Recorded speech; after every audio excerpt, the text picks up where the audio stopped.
দেখুন, আমি বলি, এটা central election commission monitored election.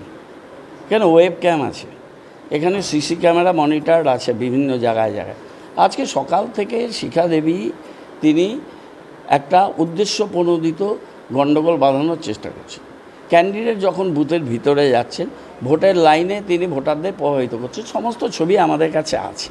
আমি এখানে সকাল থেকে, এটা শিলিগুড়ি বিধানসভা এলাকা, আমি তার মধ্যে বসে আছি, কারণ আমি জানি যে আমি শিলিগুড়ির ভোটার, আমার শিলিগুড়ি বাইরে যাওয়ার আজকে কোনো অধিকার নেই।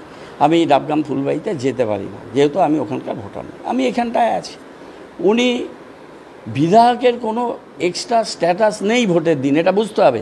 ভোটের দিন most relevant person is the candidate, all political parties or non political party, আর তার ইলেকশন এজেন্ট, তারা বুথের মধ্যে যাওয়ার অধিকার আছে। আর ভোটারদের তার ভোট গ্রহণ কেন্দ্রে যাওয়ার, ভোট দিতে যাওয়ার অধিকার আছে। তারপর 100 গজের মধ্যে থাকতে পারেন না, তিনি প্রত্যেকটা জায়গায় 100 গজের মধ্যে যাচ্ছেন। আমরা ছবি ভিডিও সমেত আমরা অভিযোগ ইলেকশন কমিশনকে করেছি। এমসিসি কোর্ট চালু আছে, এমসিসি টিম আছে এবং প্রত্যেক জায়গায় অবজারভার আছে, তারা বিষয়টি দেখছেন।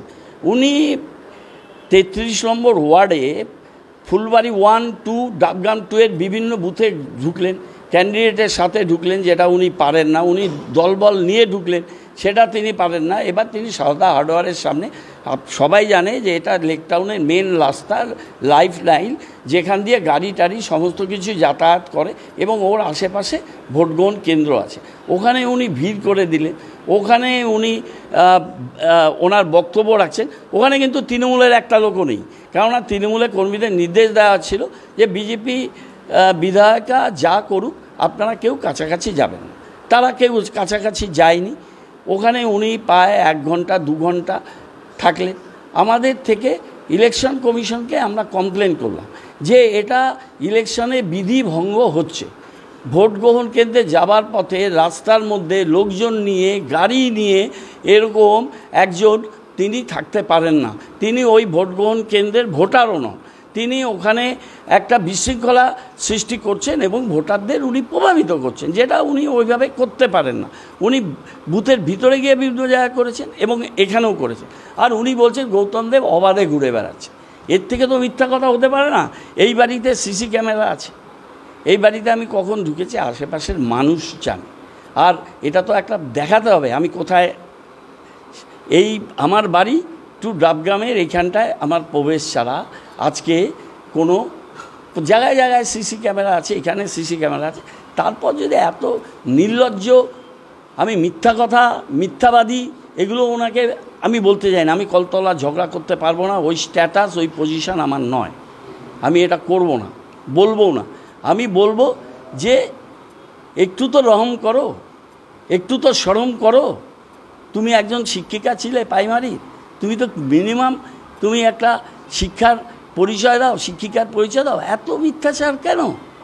আমি যেখানে এই ঘরের মধ্যে বসে আছি অল থ্রু, এখানে আমার কন্ট্রোল রুম, এখানে প্রমাণ আছে আমি এর ভিতরে বসে আছি। আর উনি প্রত্যেকটা বুথে গিয়ে বিশৃঙ্খলা সৃষ্টি করছেন জায়গায় জায়গায় গিয়ে। এটা তো ইলেকশনের রীতিভঙ্গ করলে ইলেকশন কমিশনের ব্যাপার।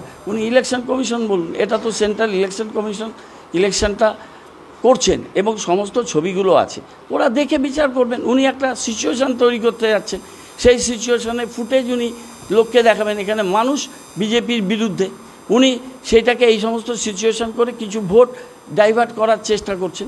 এটা অত্যন্ত দুর্ভাগ্যজনক। উনি যেই ঘটনাগুলো আজকে করলেন এটা অত্যন্ত দুর্ভাগ্যজনক, নিন্দা করি আমি। এবং এই ধরনের ঘটনা এইবার নয়, বরাবর উনি করছেন। আমার রাজনৈতিক জীবনে আমি 9টা ইলেকশন লড়েছি, একটা ইলেকশনে হেরেছি। আমি নিজে 4 বার মৃত্যুমুখ থেকে ফিরে এসেছি। পশ্চিমবঙ্গে কেউ বলতে পারবে না যে গৌতম দেব কোনো ইলেকশনে হিংসার আশ্রয় নেয়। আমি এই ধরনের অপোজিশন কোনোদিন ফেস করিনি। উনি যেই ধরনের আচার আচরণ ব্যবহার উনি করছেন, আমি অত্যন্ত দুঃখিত। আর এত বড় মিথ্যা কথা বলতে পারে, আমি যেখানে সকাল থেকে এই বাড়িটায় বসে, আমি এখানে আমাদের কন্ট্রোল রুম, আমাদের সহকর্মীরা আছেন, এটা শিলিগুড়ি, এটা আমাদের একটা পুরো মাতা, তার হাজব্যান্ড, সব আমাদের পার্টির ইম্পর্টেন্ট লোক, তার দাদা আমাদের সহকর্মী ছিল, MIC ছিল কৃষ্ণ, তার ভাইয়ের বাড়ি, সবাই জানে। তারপরে এইসব উনি কথা বলছে, প্রেসের লোকরা তো সারাদিন আমার সাথে আছে, তারাই জানবেন।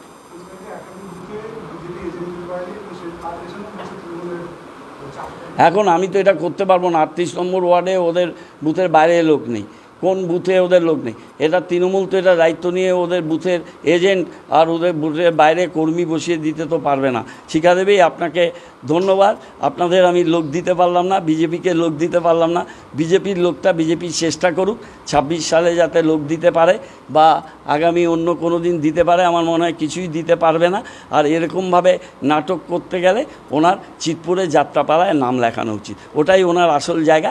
ওইখানে গিয়ে তিনি যাত্রাপালায় অভিনয় করুন, ওটাতে উনি ভালোই কলতলা ঝগড়াটা করতে পারবেন। এটা আমার পক্ষে সম্ভব।